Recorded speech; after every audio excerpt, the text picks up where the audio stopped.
Éphésiens chapitre 6 au verset 5. Vous pouvez vérifier dans n'importe quelle version, mais moi, je vais prendre la version de la Bible de la liturgie.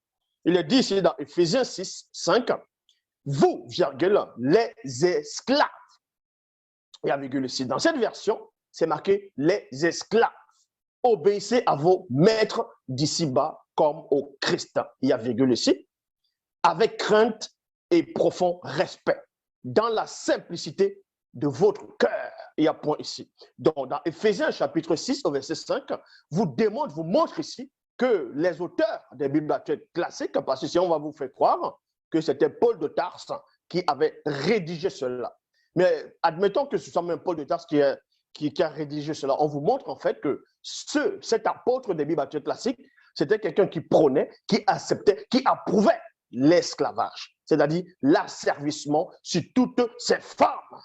Donc, quand on rédige ces Bibles-là, ces torchons-là, c'était à l'époque plutôt, où il y avait encore des esclaves, où il y avait des marchands d'esclaves, on vendait des êtres humains, on achetait. Vous voyez, c'était cette époque-là. Ça faisait partie de cette grande époque. Et dans la Bible de traduction John Nelson Darby, parce qu'il y a eu plusieurs personnes, ceux qui ont appris la théologie, ainsi de suite, parce que la théologie aussi, c'est d'autres diront, on va vous dire que c'est l'étude de Dieu, donc de l'histoire de Dieu, ainsi de suite.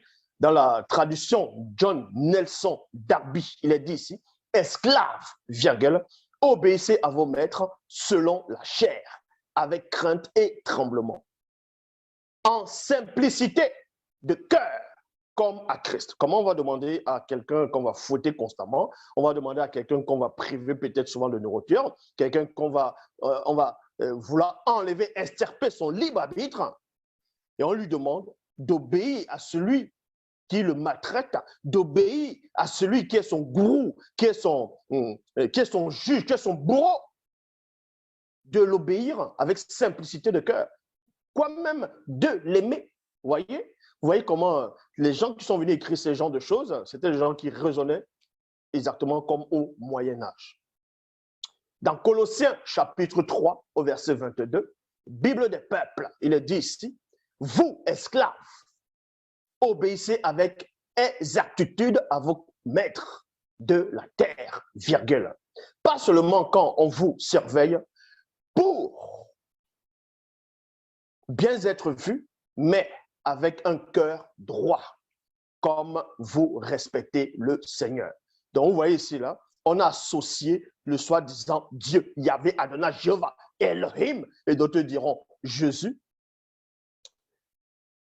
On l'a fait comprendre que en obéissant à ton maître, en obéissant à un esclavagiste, en obéissant à quelqu'un qui te maltraite, qui viole ta femme, qui viole tes enfants, qui te marque au fer rouge, qui te fait fouetter continuellement, qui te fait travailler dans les champs, qui décide en quel moment tu vas dormir. On te dit ici, si tu obéis à cette personne fidèlement, avec cœur, et même de l'aimer, c'est comme si tu aimais le Seigneur. C'est comme si tu aimais Yahvé, Adonai, Jéhovah, Elohim. C'est pour cela que quand les missionnaires sont arrivés en Afrique, ils vous ont présenté les torchons, les Bibles actuelles classiques. Ils vous ont dit que Dieu est là-dedans, que c'est la parole de Dieu, que c'est la parole de Yahvé, d'Adonai, Jéhovah, Elohim.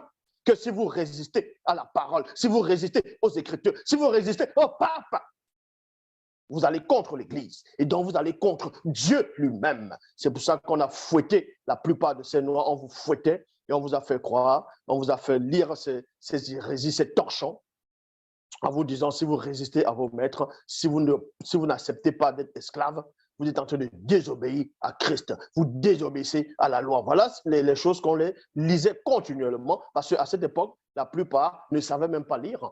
Donc, on les disait, c'est écrit ici, si tu désobéis, tu es en train d'aller contre la loi. Et dans Tite, chapitre 2, verset 9, Bible du semeur, il est dit ici, aux esclaves, tu commanderas d'obéir à leur maître en toutes choses.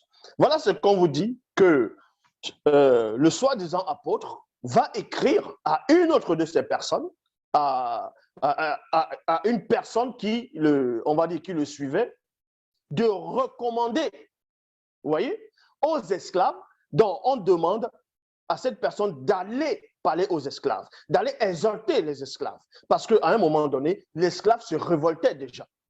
Donc, selon, quand vous lisez ce passage, dans Tite, chapitre 2, verset 9, on vous dit ici, aux esclaves, virgule, tu recommanderas d'obéir.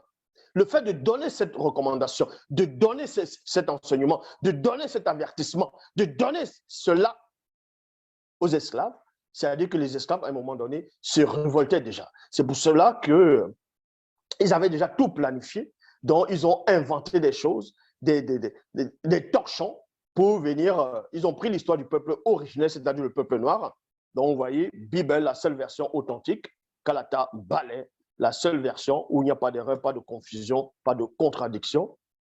Ils ont pris les récits, des copies, des copies, des copies, des copies. Pendant des siècles, tout a commencé en Afrique et ça a perduré jusqu'à, c'est venu en Europe, ainsi de suite en Amérique. Bref, ils ont perverti les copies des copies qui étaient déjà copiées. Et donc, du coup, pour asseoir les suprématies, ils sont venus rédiger des torchons, vous voyez, en disant que Dieu, Yahvé Adonai, Jéhovah Elohim, approuve l'esclavage. Et même quand vous lisez dans ce qu'eux appellent l'Ancien Testament ou la Torah, on va vous dire que Yahvé autorise l'esclavage au peuple d'Israël. C'est-à-dire le peuple d'Israël, quand ils allaient en guerre, ils pouvaient ils pouvaient avoir des esclaves. Ils pouvaient avoir des esclaves. Donc voilà, Dieu lui-même, donc le Dieu d'Israël, le Dieu que vous adorez, c'est un Dieu esclavagiste. C'est-à-dire que vous-même, vous êtes des esclaves. Vous êtes des pauvres misérables. Donc, on vous dit ici que dans Tite, chapitre 2, verset 9, Bible du Semeur, aux esclaves, virgule, tu recommanderas d'obéir à leur maître en toutes choses. Comment tu peux avoir l'esprit du Créateur? Comment tu peux avoir, entre guillemets, la sainte présence, le Saint-Esprit, et tu oses écrire des torchons, tu écris ces genres de phrases, tu demandes aux esclaves, alors que logiquement, le message que tu dois porter, c'est de libérer les esclaves. C'est de parler aux maîtres qui ont des esclaves que le message, l'évangile que j'apporte, c'est l'évangile de la libération qui apporte, c'est-à-dire pour venir libérer les captifs, sortir les gens, extirper les gens de la mort spirituelle, de l'esclavage. Mais ici, ils sont pour les esclaves. Ils sont pour les maîtres, les esclavagistes. Et on lui dit ici, à leur maître en toutes choses. On demande aux esclaves d'obéir à leur maître en toutes choses. Donc, ça veut dire que si le maître veut prendre ta femme, tu dois obéir. Si le maître veut prendre tes enfants, veut revendre tes enfants, bref, il le faisait déjà, tu dois obéir. Tu ne dois rien dire parce que, hey, on va te tendre des torchons, on va te montrer des torchons, on va dire, vous voyez, l'Écriture dit, le Saint Paul a dit, parce que Saint Paul avait le Saint-Esprit selon eux, donc c'est Dieu lui-même qui parlait. Dieu a dit, hey, moi je suis ton maître, toi tu es l'esclave, donc je fais de toi ce que je veux. Ça, c'est la loi. Et voilà des gens qui ne connaissent pas, parce qu'ils sont déjà des esclaves spirituellement, intellectuels, moraux. Donc aussi, ils acceptent ces torchons-là. Dans la Bible en français courant, il est dit que les esclaves soient soumis à leur maître en toutes choses. Vous voyez, en toutes choses. Donc, ton maître te dit, va tuer, va violer, va faire ça. Tu dois obéir en toutes choses. Et c'est ce qu'on a vu, les résidus en Amérique. Vous voyez? Donc, qu'il leur soit agréable et qu'ils évitent de les contredire. Vous voyez? Et qu'ils évitent de les contredire. Donc, on demande le soi-disant Paul de Tarse. Vous voyez? Demande la soi-disant parole de Dieu. Demande aux esclaves d'obéir à leur maître en toutes choses et de ne même pas les contredire. C'est-à-dire que si le maître dit quelque chose qui n'a pas de sens, l'esclave doit obéir néanmoins, parce que dans la Bible, il est dit, il ne faut pas les contredire. Vous voyez, qui sont les esclavagistes qui ont ramené la Bible, les Bibles que vous connaissez. Donc, vous qui acceptez cette Bible-là, vous qui acceptez Yahvé, Jéhovah Elohim l'Éternel, les faux dieux, c'est-à-dire les religions qu'on voit actuellement, ce sont des religions esclavagistes. On sait comment ça a commencé, on sait d'où est-ce que ça a commencé et comment les religions sont arrivées. C'était des massacres, il y a eu des croisades, des guerres. Vous ne connaissez pas l'histoire Il y a des gens maintenant qui viennent, ils prennent la Bible, ils disent, la Bible dit, Dieu m'a dit, le Saint-Esprit m'a mis à cœur. Ils vont faire les débats en disant que Jésus est Dieu lui-même. Ils vont commencer à faire croire aux gens qu'ils ont des révélations, qu'ils sont des enseignants, qu'ils sont des prophètes, des apôtres, ainsi de suite. Des choses qui n'ont pas de sens. Parce que vous-même, vous êtes des esclaves. Vous ne voyez pas que la libération, elle est là. Voici la voie de la vérité, le chemin, la lumière. Bible, dans le livre de Timothée, 1 Timothée chapitre 6 au verset 1, Bible, parole de vie, il est dit ceci, tous ceux qui sont esclaves doivent penser ceci. Donc, Paul, on vous dit ici que, soi-disant, la parole de Dieu dit par un homme que tous ceux qui sont esclaves doivent penser ceci. Leurs maîtres sont dignes d'un grand respect. Voilà ce qui est écrit dans 1 Timothée, chapitre 6, au verset 1. Voilà ces gens d'hérésie qu'on fait croire aux gens que voici la vérité. Des torchons, des choses qui doivent être dans la poubelle de l'histoire.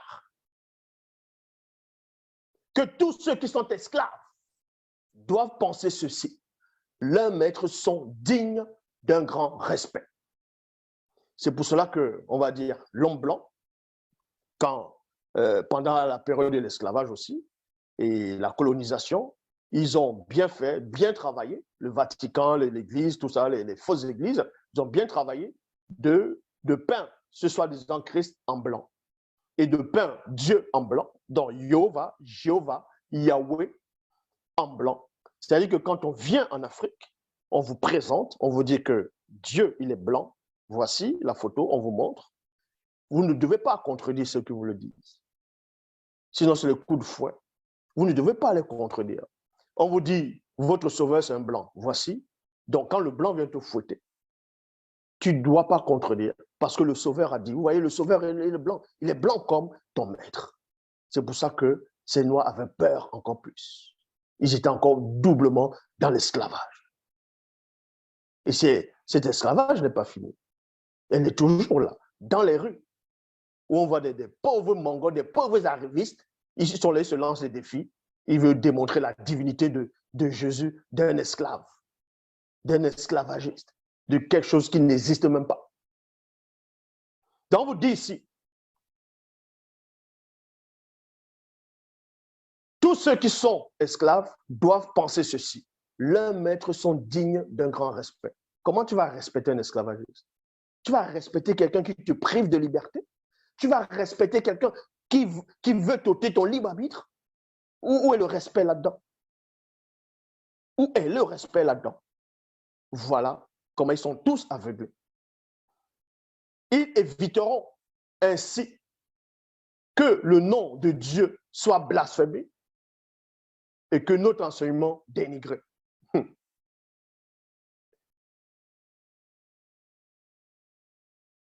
Malachie chapitre 1 verset 6, Bible du rabbinat français local, le fils honore son père, l'esclave son maître. Vous voyez? Que ce soit dans la Torah ou dans ce qu'ils appellent le Nouveau Testament, c'était des esclavagistes.